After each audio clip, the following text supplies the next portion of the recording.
Hi friends, we're reading full color Captain Underpants and the Big Bad Battle of the Bionic Booger Boy.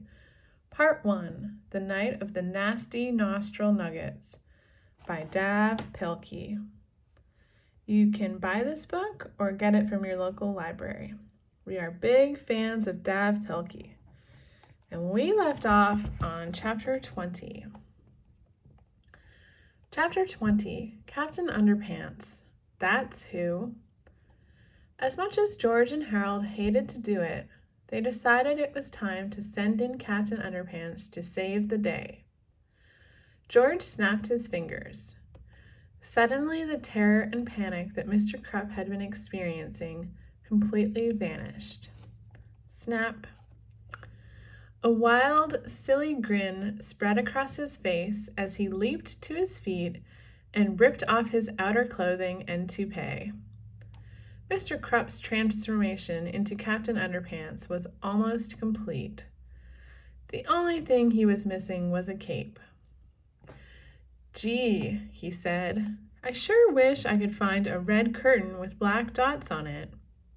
"Hey," said George as he pointed to the red curtain with black dots on it.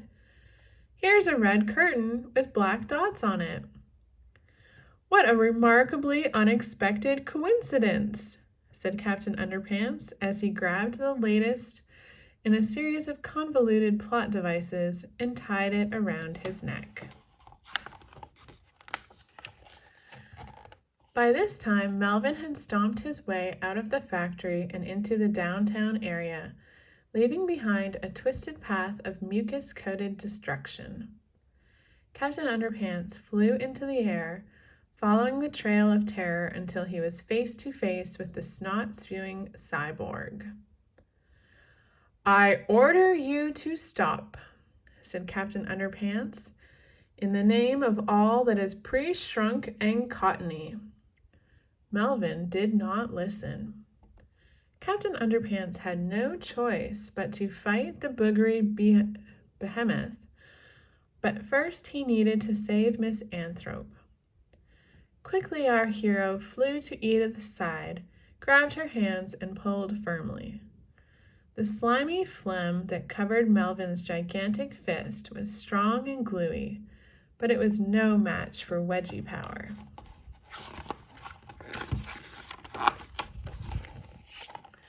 Captain Underpants pulled and pulled until Miss Anthrope became completely dislodged, with a noisy, wet, disgusting sound. Note: please feel free to make the noisy, wet, disgusting sound of your choice to emphasize the intense drama of this gripping paragraph. I don't know how to make that sound. "I'm free!" cried Miss Anthrope.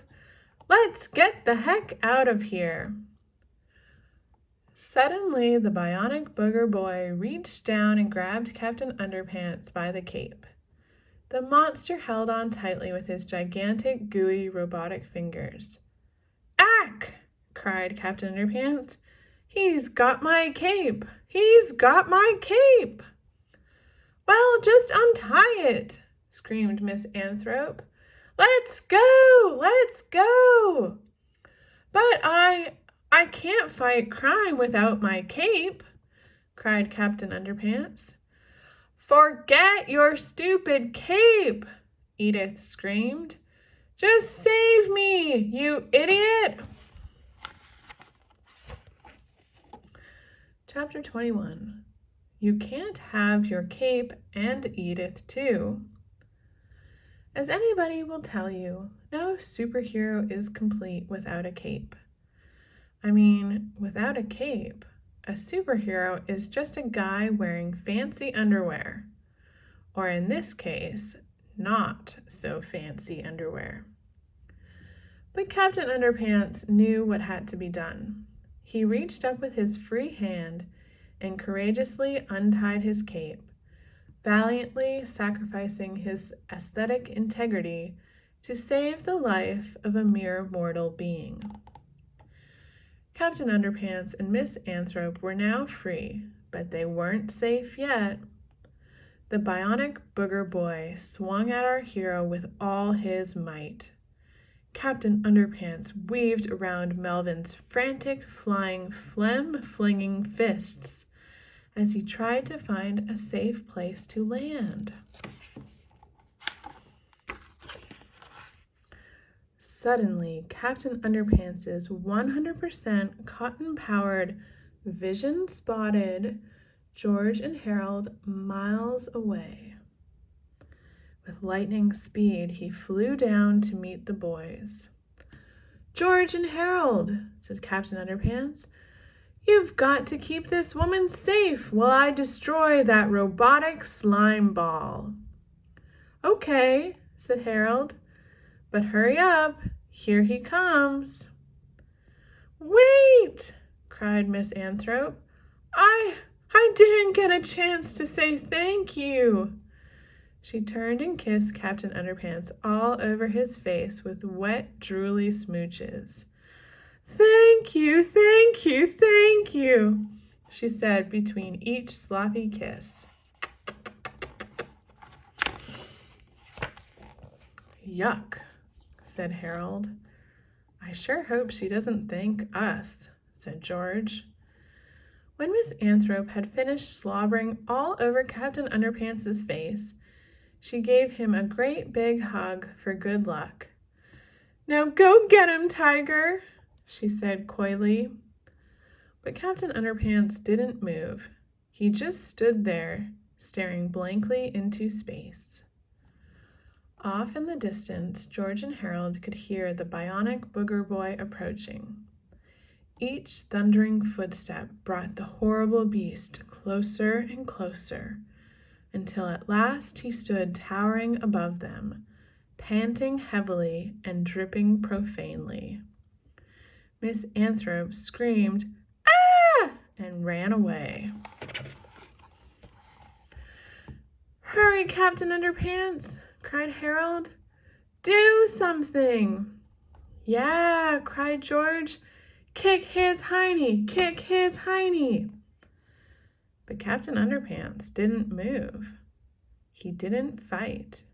He didn't fly. He didn't kick anybody's hiney. In fact, the only thing he did do was get very, very angry. "What the heck is going on here, Bubs?"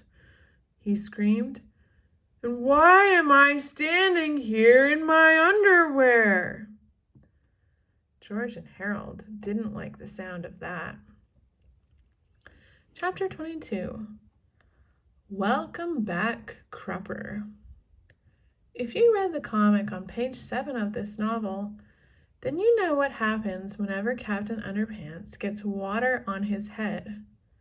Unfortunately, Miss Anthrope's wet, slobbery kisses had produced the same effect. Captain Underpants had been turned back into Mr. Krupp, and now he was about to be turned into lunch.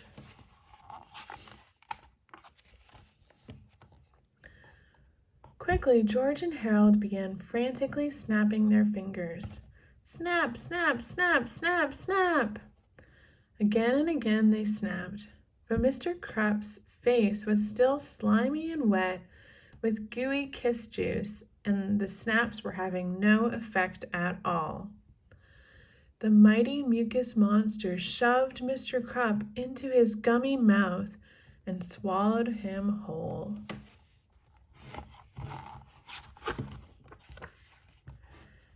And then he came after George and Harold. "Help!" screamed George. "We're doomed!" screamed Harold. Chapter 23. Sulu Saves the Day. Halfway across the city, a plucky little hamster with bionic ears heard the terrified cries of his two best pals. Quickly, Sulu jumped out of his exercise wheel and crashed through the side of his plastic cage. Then, with a mighty leap, he bounded from the window of George and Harold's treehouse. At that very moment, Melvin was dangling George and Harold high above his mouth. "Ha, ha, ha," laughed the Bionic Booger boy. "Me got you at last." "Well, goodbye, Harold," said George. "See you later, pal," said Harold. "It was fun while it lasted." Finally, Melvin let go of George and Harold. The two boys screamed as they fell face first into the gooey, gaping mouth of the swoosh. The next thing George and Harold knew, they were flying sideways at an incredible speed. Everything around them was a blur of motion, except for the sight of their little buddy Sulu, who had literally grabbed them from the murky mouth of death at the very last second. "Attaboy!" cried George. "Hooray for Sulu!" cried Harold. Sulu set George and Harold down on the roof of a distant building, then returned to the scene of the crime. He grabbed a few oversized novelty items from the tops of some warehouses and turned to face his mortal enemy. The Cane Warehouse, Boxing Glove City, the Denture Emporium. Chapter 24, the incredibly graphic violence chapter, Part 2 in Flip-O-Rama. Warning. The following stunts were performed on closed streets by a highly trained professional hamster. To avoid injury, please do not grab oversized novelty items from the tops of warehouses and beat up giant monsters with them. Flip-O-Rama 2, pages 147 and 149. Remember, flip only page 147. While you're flipping, be sure you can see the picture on page 147 and the one on page 149. If you flip quickly, the two pictures will start to look like one animated picture. Don't forget to add your own sound effects. Cane tops keep falling on my head.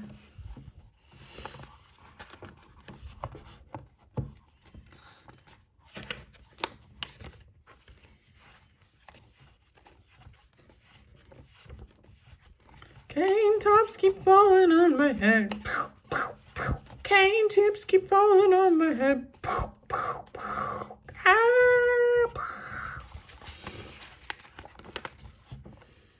Flip-O-Rama 3.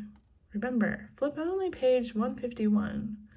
While you are flipping, be sure you can see the picture on page 151 and the one on page 153. If you flip quickly, the two pictures will start to look like one animated picture. Don't forget to add your own sound effects. Yummy, yummy, yummy. I got glove in my tummy.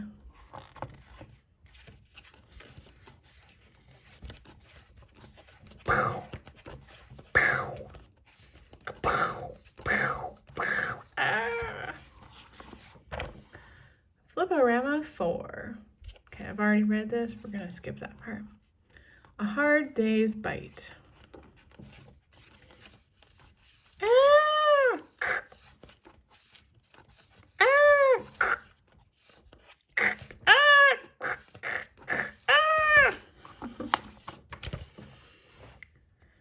Chapter 25.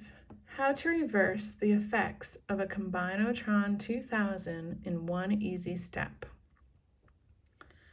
The Bionic Booger boy was defeated. He flopped unconscious into a giant boogery blob that spread across several city blocks and nearly 4 whole pages as reporters surrounded his massive, oozing body. Soon Melvin's mother and father showed up with the Combinotron 2000. "We saw what was happening on the news," they said, "and we want the world to know that we're going to create a new machine that will reverse the process that turned our son into this monster. If we work together, it should only take a few months to build." Why don't you guys just take the batteries out of that combino thingy and switch them around, said George. Wouldn't that reverse the machine's effects?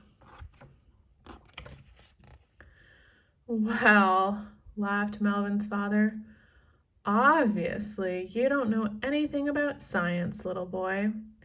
You can't expect to reverse the effects of a highly complex cellular molecularizing combinotron just by switching the batteries around. That type of thing only happens in obnoxious children's books. Ahem, said George self-consciously.